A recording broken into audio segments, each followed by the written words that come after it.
Ето ни с Сибин Сабриев от отбора на Няма място. Здравей, добър вечер, как си? Добър вечер, добре съм, благодаря. Ти как си? Доста добре. Срещаме те тук в поредния кръг от началото на сезона в първа лига Вила Ирина. Срещу Apple Джулиница. Два отбора, които току-що играха в Eurocup. Един доста силен турнир, според мен стана европейски, втория по сила. Да ми кажеш първо за там, какви са ти впечатленията? Излязохте от групата, но ти кажи. Да, излязохме от групата, общо взето постигнахме същия резултат, който постигнахме и миналата година, тъй като за втора поредна година участваме на този турнир. Много силен турнир, лично за способностите на нашия отбор и като за нашата организация. Иначе, повтарям се пак, организация на турнира, нямам какво да кажа, нямам забележки. Невероятно проведен турнир, съдии, терени, часове на матчове, всичко беше перфектно просто.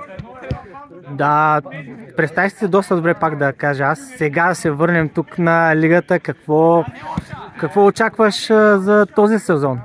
За този сезон, честно казвам, нямаме никакви амбиции, тъй като сме в процес не само на подмладяване, но и на изграждане на, може би, изцяло нов гръбнак на отбора. Да, виждате, има и стари момчета, които са от самото начало с нас, на които им благодаря, но пробваме нещо различно, така че не сме си поставили никакви цели. Както се казва, идеята е да завършим, дано да е без контузии.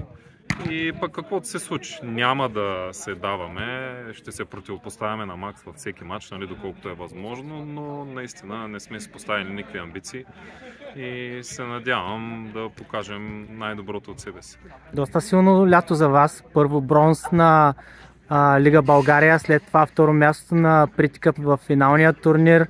Може би все пак ще търсите място, даващо участие? Със сигурност ще се радваме да постигнем финално класиране, което ще им даде възможност за участие в един от националните турнири, но пак казвам, играем без конкретна цел.